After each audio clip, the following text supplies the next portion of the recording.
अधिकारियों के transfer posting की एलजी और दिल्ली सरकार के बीच की लड़ाई पर जब सुप्रीम कोर्ट ने अपने फैसले से विराम लगा दिया, तब केंद्र सरकार एक अध्यादेश लेकर आई और उस अध्यादेश को लेकर आज देश का राजनीतिक माहौल गर्म है।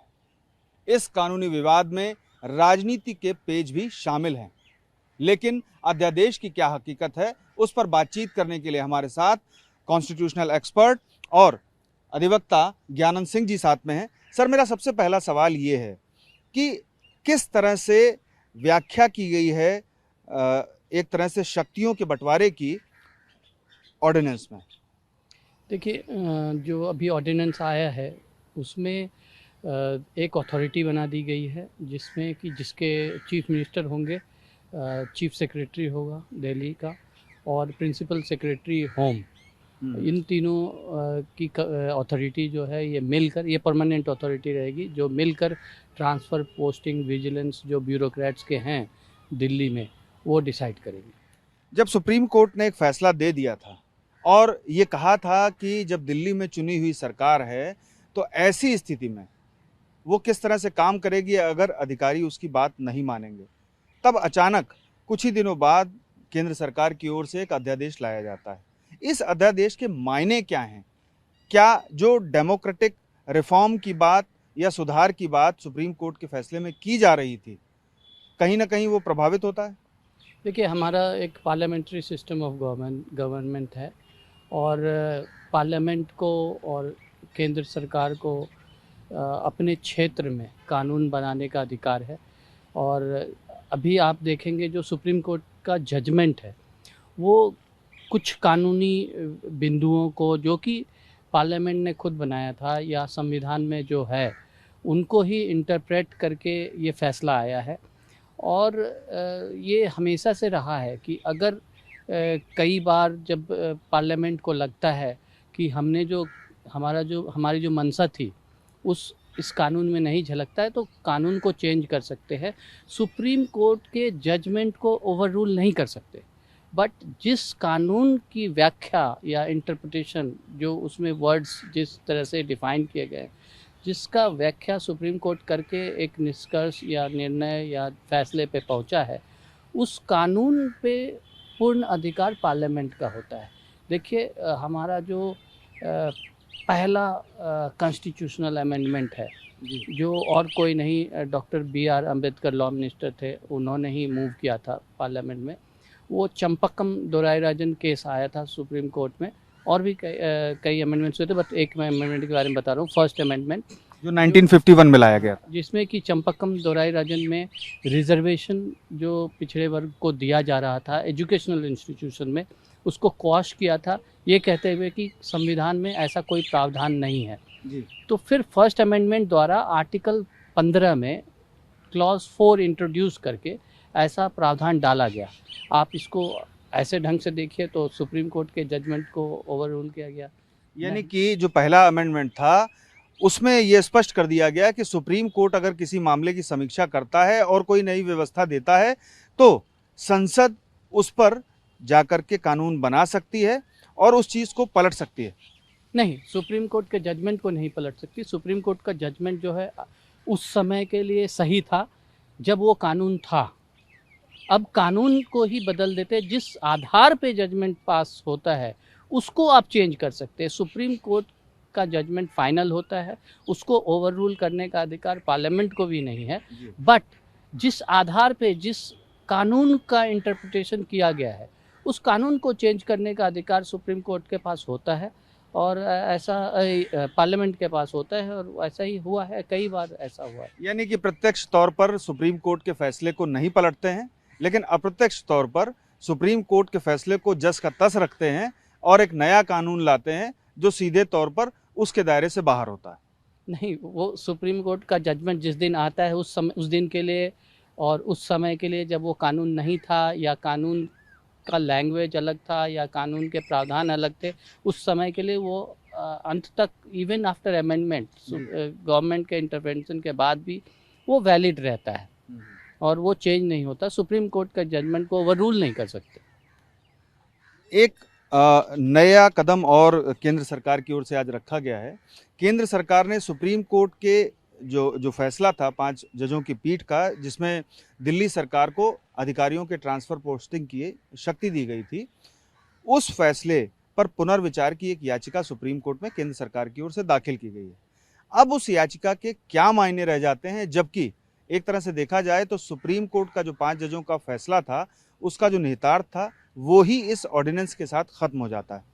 देखिए, इसके पीछे ऐसा नहीं है, उनके उनके अधिकार होते हैं किसी भी लिटिगेंट को सुप्रीम कोर्ट में। हमारे पास एक जजमेंट के बाद अगर केंद्र सरकार को लगता है कि इंटरप्रिटेशन गलत हुआ है, तो वो इंटरप्रिटेशन को सही करने के लिए रिव्यू डाल सकते हैं। इसके बाद भी उनके पास एक ऑप्शन होगा, क्यूरेटिव पिटिशन भी डाल सकते हैं। अब देखिए, जो ये स्ट्रैटेजिकली देखिए तो ये बहुत अहम है रिव्यू, क्योंकि उसमें अब यहाँ देखना है कि जो सुप्रीम कोर्ट ने इंटरप्रिटेशन किया है वो संविधान के प्रोविजंस का किया है। ये जो चेंज कर रहे हैं वो कानून को चेंज कर रहे हैं। कानून हमेशा संविधान के नीचे होता है, और अगर संवैधानिक प्रोविज़न इंटरप्रेट किए जा चुके हैं किसी एक रूप में और उसके बाद आप कानून बनाते हैं, तो वो अगर तो वो कानून भी सुप्रीम कोर्ट के जजमेंट के खिलाफ ही नहीं होगा, वो संविधान के प्रावधान के खिलाफ हो जाएगा। यानी कि अनुच्छेद 239AA में जो सुप्रीम कोर्ट ने अपनी तरफ से टिप्पणियां की हैं, उसको लेकर के एक तरह से केंद्र सरकार की ओर से ये मूव किया गया है।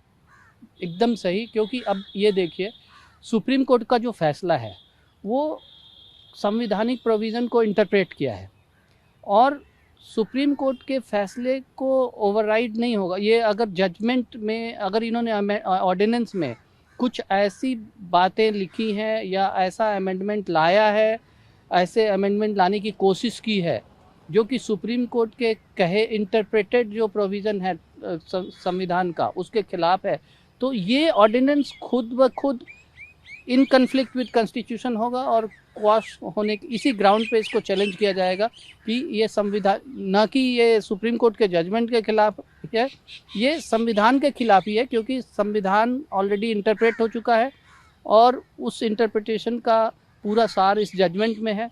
और अगर इसके खिलाफ इन्होंने ऑर्डिनेंस बनाया है तो ये ऑर्डिनेंस अनकॉन्स्टिट्यूशनल है, संविधान के खिलाफ होगा। यानी कि दिल्ली सरकार ऑर्डिनेंस के खिलाफ सुप्रीम कोर्ट में याचिका फिर से एक बार दाखिल कर सकती है, और जो लीगल बैटल उसने कई साल लड़ी अधिकारियों के ट्रांसफ़र पोस्टिंग का अधिकार पाने के लिए, वो फिर से शुरू हो सकती है। देखिए, ये तो फोरगॉन कंक्लूजन है। ऑर्डिनेंस आया है तो फिर से एक बार सुप्रीम कोर्ट ये आएंगे, और एक और भी कानूनी कॉन्स्टिट्यूशनल पहलू है कि कोई भी कानून प्रिज्यूम्ड होता है कि वो कॉन्स्टिट्यूशनल है। यहाँ से शुरू होगा लड़ाई, यहाँ से शुरू होगी कि जो ऑर्डिनेंस है वो कॉन्स्टिट्यूशनल है। ये दिल्ली सरकार के ऊपर होगा उसको अनकॉन्स्टिट्यूशनल साबित करना, और फिर से ये लड़ाई चलेगी।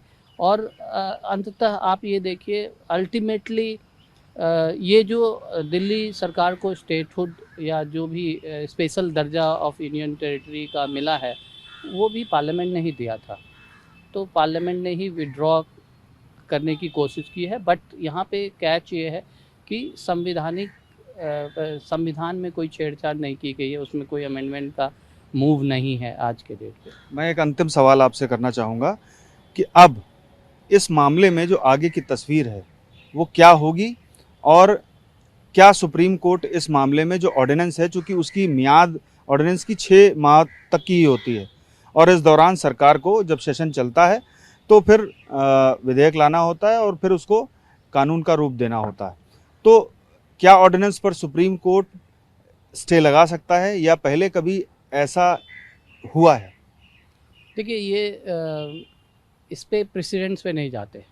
इसमें मैंने बोला कि देयर इज़ अ प्रिजम्पशन कि कोई भी कानून या कुछ सरकार लेके आती है तो वो वैलिड माना जाता है, और इस प्रिजम्पशन को रिबट करने का दिल्ली सरकार के पास होगा। अगर वो अच्छा पक्ष रखती है तो सुप्रीम कोर्ट के ऊपर कोई भी दायरा, सुप्रीम कोर्ट किसी दायरे में बंधा हुआ नहीं होता, वो कुछ भी फैसला ले सकता है। और जहाँ तक 6 महीने के बाद है, गवर्नमेंट कभी भी ऑर्डिनेंस लाती है तो इस तरह से वो अंदर से श्योर होती है कि वो पार्लियामेंट में पास करवा पाएगी।